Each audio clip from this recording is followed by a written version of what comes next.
Yaro, kai, tuzuwa! Tuzuwa! Baba! Yaya?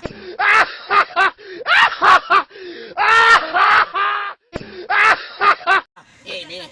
Ka kai ɗinkin? Na kai. Wa ka kaiwa? Kai, wannan fa gaba ɗaya babu wanda ya kai shi ya ɗinki wanda na kai ma. Waye? Har zuwa yake ƙasan waje a ɗauke shi su sakin can su je.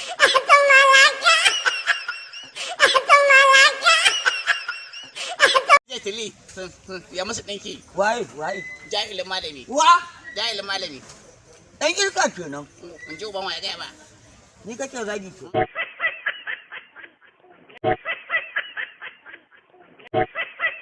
Kake zagi to. Ya haƙuri saboda kana da farfara. Jahilin malami. Ɗan banza dai. Ka bari. Ɗan banza ka kai ma ɗinkinka. Mutumin kirki ne. Jahilin malami. To, ba shi.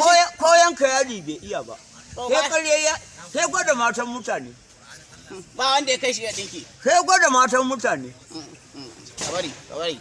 Yanzu abin da nake so da kai, daga yau, in mamaka ta baka ɗinki ka kai ma Otu. Aminu Otu. Ai, in dai ba shi ya ma ɗinki ba shi riri ta ce. Daga nesa in ya gano ki ba sai ya gwada ba. Haka ne, shi ne yake zuwa Pinki sana baba, ba sai an mun.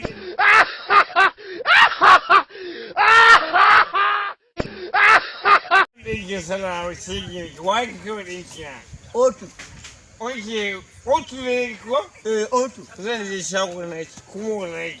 Baba ina jin kunya. Na san kana jin kunya fa. Haka ne.